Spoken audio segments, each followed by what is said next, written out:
What's up, y'all? It's Sean from Look, Don't Touch. To my left, your right, I have one of the most legendary, iconic artists of the golden age of hip hop. You might know him as one of the people behind some of the most iconic album covers like Aaliyah, DMX, Outkast, The Game, Lil Wayne. So tell people who you are, where you're from. So I'm just Jonathan Mannion. I'm a photographer, director, been at it for a long time, almost 30 years, coming up on that anniversary. Moved to New York in '93, and being in New York, everything was available to you. And so I started to grow with hip hop as it grew. So like Heavy D or Puff or Nas, like the people that were making their mark on New York. I sort of got in at that beautiful moment in time, like '93 was a beautiful year. And then because my knowledge and love was based on '88 to '93, I kind of went backwards and forwards at the same time. So I was shooting like Rakim, Big Daddy Kane, people whose careers had just started, but also went and grew with the new sort of arrivals of Nelly, Ludacris, Ja Rule, Lauryn Hill. Like those were the moments that really started to define sort of my vision, and also beyond kind of music, what was happening at that time. It's like being out in the streets and seeing Tyson Beckford or seeing Biggie drive around, like it was just kind of just there. So that was sort of, I just got to walk with my camera and start to like just take it in and really chased it, and felt like I had another level of storytelling that I wanted to sort of offer this sort of incredible group and dynamic group of people that were making waves, man, But one of my favorites to photograph is Big Boy. And I think because he allows me to get into the moment through the music, right? So this was for Speaker Box. And Andre had already chosen a photographer for his thing, but he wanted me to illustrate his. What the original idea was to leave some negative space, some white space, to be able to see how maybe an artist could bring together the two sessions, right? So some of it, we just did kind of straight as images. This was him sort of end of the session, like a studio that had just been trashed, but he was the only one left to do the work. Like some of these have never really seen the light of day, but fun to analyze, Then you get these kind of moments. His jacket, the fur, the little touches, and just his attitude and swag, man, it's just so good. And then this classic Speaker Box moment. This became, one of the iconic ones to illustrate the album. But I love this, just sitting down. But rather than do it in post and like build out some crazy kind of cyber version of it, we got all the speakers. This attire, man, it's like this peach kind of bow tie kind of vibe. Just so good, man. I remember him saying just about this shot, he's like, you gotta catch the hosiery. The hosiery, like, people don't, he had these diamonds in his thing, and he was just showing off his sock game. He's just so cool, man. He's just too cool. I don't make him like Big Boy anymore, man. And then the classic moment that became the cover, right there. There's your roll. That's the cover. And here's what's around it. It's funny how, like, a stylist sort of like the peacock chair, like she had beautiful peacock feathers, but these are like feather dusters. Like they just had good texture, and she liked it, well enough to use rather than like individual sticking feathers, because we were moving fast. So she's like, I just got feather dusters. It's just texture and vibe. It's gonna read, just like a color and a vibe, and it's gonna focus on him anyway. But it's funny that we have like feather dusters from Target. You know what I mean? So what sparked that segue into going into hip hop culture, even more so into music, because you were already just like in a fashion lane? Yeah, it's, what I loved about working with Richard Avedon, and it was my first job directly out of school. It was like literally the job that I got that brought me to New York. Working with him was like getting, the first year of like a master's degree. And then I work with, Ben Watts and Michael Halsband and Stephen Klein, who we just ran into minutes ago. Yeah. Like these are all people whose vision I was blessed enough to kind of witness, and to like get little pieces of watching their process became part of my own, But my vision was clear. This genre from NWA, Ice-T, MC Breed, Kool Mo D, like all of those people that were having this early sort of power moment. I mean, '89 was such a beautiful year for the music, you know? I was like, what's that? I need to know everything that I can know about that. And then that became a love, and throwing parties and college radio. So like, it was a building of a knowledge, and never sort of claiming to be something until I really felt like I understood it or could contribute what I had as my own personal gift to it. And I think that's where we all kind of synced up. Everybody's puzzle piece was important in that moment to grow this genre, and still believe it today, man. You know, without some of those puzzle pieces, you know, whether it's a music video from Hype, or photos from me, or great styling from June Ambrose, Mod Squad, Eric Archibald, like so many legendary names that you kind of hear buzzing around as influential people, were in the trenches because we all believed, and we all stood together, and we're way more powerful together. And always keeping that in mind as I sort of walked my path for the last like 30 years, has always made the experience that much more exciting and fulfilling, because you really are pouring into someone else's success. You're of service over your own selfish needs to, you know, be loved and be famous, and that never really kind of mattered. For me, it was about an artistic expression and getting it out there in the world, and allowing people to enjoy it, because it brought these mega stars, these people that maybe were like undercurrent or bubbling or brand new, and you had to define who they wanted to be in that moment. Like that was the, you know, the joy for me. It's like to bring them to their actual selves. Like, yo, the best version of you that you could be on this day, in this moment, with what we have, and try and bring you to that answer. And, you know, these images stand the test of time, without a doubt. And you know, are as important today, if not more important, as we've lost a lot of people, you know, along the way, sadly, that were called home too early. I can see that this is from a couple of different sessions, but that wasn't this one I like better than the cover. I don't know, I just like the sort of introspective moment versus sort of hands down, I think, that he had on the cover. This is sort of just this warrior kind of mentality kind of stuff that I tried to give it. This ended up being the cover of his book, Earl. This is down in Miami in Overtown. He's like, come on, man, let's just go, like, just kick it. And we just went into some pool hall in Overtown. So this is the last, one of the last times that I photographed him from his early version of who he was. This was for Vibe magazine, a cover. So it's probably just after Flesh of My Flesh dropped. This goes back to Dark and Hell is Hot. This is the cover of Vibe that they used. I remember that one vividly. You know, like this moment was the same day as the Flesh of My Flesh. It's him in this orange lowrider, you know, but you don't see that stuff. This overshadowed it all, but that's the same day. And equally important because it was kind of this moment of freedom that he had. This was just like, you know, this is just like classic kind of retouching notes. Sometimes I would draw right on the prints, but, you know, white and eyes open, spots, whatever, smooth skin on face. You know, whatever it was guidance for the printer to burn and dodge, or for a retoucher to kind of clean it up. But this is like super low light in Yonkers. This is the first time that I actually shot him for the source, and it was him with the dogs. Here's this is kind of good. So this is the actual Polaroid. This is what, you know, with the border, and like even this kind of got messed up, this notch, which actually remains on the original cover. They put an additional sort of like layer of distressing on it, I think.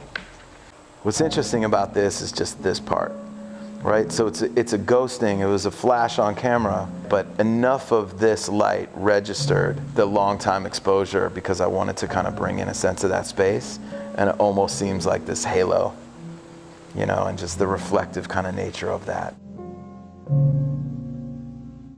One of the things that interested me was, how are you able to capture or make these polarizing moments be so pivotal in hip hop? Like, yeah, I mean, the goal for me walking into a session, no matter what the creative was for that particular day, if there was no creative, you're walking in blind, meeting somebody like, hey man, nice to meet you, what do you want to do? Or like, take me and show me something. There was always like a little bit of a plan. in general. But ultimately, the goal was to take a defining photo. You know, the photo that when you close your eyes and think about somebody, I wanted it to be mine. That was the goal. Like what, you know, surrounded, if it's disco balls or, you know, a Ferrari in the background, or, you know, just sitting on some steps of your grandmother's, you know, home where you got your hair braided on the steps, you know, like it didn't matter what the story was, but I wanted it to be an authentic representation of that person. And I think that's what always made my images, and still today, like feel like something, because it wasn't a vision that I was trying to bring them out of the shell of who they were into my world. You know, like think like, you know, David LaChapelle, you know what I mean? His worlds are these, you know, fantastical kind of like creations. It's still the person, but they're playing a role and a character within that world. My world is the world, and sort of like, you know, feet planted, let's make a beautiful picture. And certainly that honors, you know, visions of people that I learned from, like Avedon, you know, was to take these really iconic portraits that would last forever. You know, it was clearly his vision, you know, sort of imposed on someone, but it was bringing out something that he wanted to bring out in the person. So for me, the psychology of the connection of a director or a photographer and talent is what is most intriguing and most joyful to explore, you know, is to really get the depth of somebody that maybe they didn't even know they had out and give it to the world, you know, and make them feel like something more than even they thought they were. Like that's the gift, you know, like a humble shoot of Nipsey Hussle in LA on Crenshaw and Slauson that was based on like a tweet and a back and forth, like, hey, you in LA? Yes, I am. You want to shoot? Yes, I do. You know, like, hey, cool, meet me at 5 o'clock at Slauson Donuts. Great, I'll be there. Should I wear anything? Like, yeah, you should wear something dope. You know, like, cool, like, you know, like, and it was just, and it happened, and it was really humble. But now these images are like legendary because of a really pure moment and a desire to collaborate and make something important. And then the passion that each of us poured into that exchange, you know, to have him just smiling, standing in the middle of Crenshaw and Slauson at like 6 o'clock on a Friday when people were trying to get home, and having two of his homeboys stand in front of the lane, like the turning lane, because it was just 2 turning lanes. But that just gave us like that 20-second, 15-second burst to get him just arms wide open in the middle of the street. And then like pushing it a little too far, hearing all the horns. I was like, come on, come on, come on, come on. And then him like running and laughing. And then you have this moment of him totally joyful. Like, yo, come on, man, you're the man. You know, just in his ear, like, come on, like, look at this. And it was one of my, you know, sort of first digital shoots that I really kind of went for it, like, solely. I was always trying to weave film back into it, but to be able to show him in real time, like, I see who you are, man, you know, okay. Like, I'd heard from people that you were dope, but now we're doing it, and you're dope. All right. So to have that compliment, and to continue to, like, yeah, whatever, but let's just do more. Like, because you're the dude, like, let's go. You know, those moments become joyful and elevate because of, you know, the timing of the world and sort of what happens, you know, just in this crazy world we live in. You know, it's like those images become more critical. And so to be really present every time you do everything, no matter what it is. I'm taking you to one of my favorite photos right now, and I'm looking for the box. There it is, and I hope it's in here. It better be. I want it to be, and it is. Flip-flops and socks, you know, in the backyard of his grandmother's house, big Gibbs Cadillac. This kind of moment that feels like a Hopper painting, but like an ATL hood version of it. Big Boy shows up, you know, they had this little moment. But Atlanta is just, man, it's a gift that keeps on giving, you know? His grandmother like, yo, Granny, go get that thing out the closet. You know, I was like, I thought they were coming back with heaters or something, you know? And it's a Grammy. She had done like 5 outfit changes and wig changes by the end of the day. Like, she was a G. And it just really, to see him be delighted in her having the moment. You know, that day at that house with his grandmother, you know, was a really special moment. What's next for you? Like, I know you have a book coming up. I'm working on some initiatives. The book is coming. That is the main and total focus. You know, obviously hip hop celebrates 50 years. You know, I've been privileged to be part of 30 of them as a visual creator. I think the book and looking back at this journey to make sure that I show clearly one vision of the last like 30 years. Like, this is what I saw. This is what it meant to me. Here's my process, right? So I can let people in not only to just the hero images, and you'll have a good flip and you'll go on your own mental journey through this book, but then a secondary book or a companion, or maybe within the same, maybe both. I don't want to ruin the surprise, but I can show you better than I can tell you. That's worked throughout my entire career, although I can tell you pretty well what I did. So this is a combination of both of those spaces of here's how I got to that answer. So some of it's storytelling, which is really, I never really thought of myself like, you know, reading books and being like immersed and lost in stories and whatever was never really me. I read for information. You know, as a psychology major, I wanted to know facts. I read for facts, I read for information, you know, but I think some of the facts that I sought were nestled nicely into these beautiful stories. And I think realizing that, you know, like whether it's watching a documentary on something I didn't know about, or learning about somebody's journey, watching documentary on jazz, you know, or something, you know what I mean? Just like, oh, wow, that's amazing. That person knew that person, this and that. Oh, Miles Davis went to Paris and he fell in love. And, you know, like you just start to feel like, oh, that makes so much sense. Like realizing that the stories really, I think, what like unite us as a people, right? It wasn't about like just a simple, flat aesthetic choice. It's how that fed into the story of whatever it was that we were trying to make, whether that was an album or whether that was just the story of that person in that moment, or whether it was a true story that you were building. You know, like one of the greatest shoots that I did in my mind was back in '97, and it was in Newark, New Jersey. It was assigned by George Pitts, rest his soul. He was Vibe magazine's like a brilliant editor there. And he was like, go to Newark, show me what you see. Like, bet. So I went, and I could do whatever I wanted. I ended up shooting it all on Polaroids, 665 Polaroids, which had a positive and a negative, on a 195 land camera, both of which I can show you at the studio. So this box right here is the Newark shoot, where I was basically able to give people these Polaroids, but it's like you could incorporate and bring in the backstory of like, you know, this woman who was just working at a clothing store. I was like, oh, you're beautiful, come on, let's go out and do something. Just like a mother and her son walking around, dudes playing chess in front of a jewelry store. You know, these kids wilding out that I couldn't even get in focus because they were moving so much. This is one of my favorite shoots, man. You know, I mean, just like to catch these moments, you know, they're wild. These are sort of the raw images of what people kind of did. I mean, and some of them got really intense. You know, it's sort of a social commentary, but, you know, I'll tell you more, this gentleman passed away, man, the other day, sadly.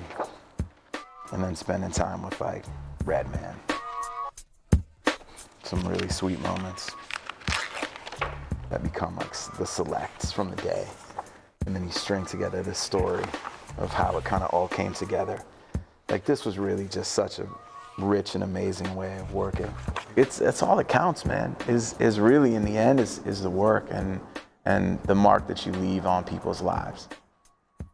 So more of that is coming from me. Like I want to leave my mark. One of the best answers we've had when we ask people that, so we appreciate it. Yeah, my pleasure, man. It's real. That's why it feels like something. Thank you for having me. We appreciate you, man. Sincerely. Thank you. Thank you, man. Nice to feel appreciated. Thanks, guys. Love. We out.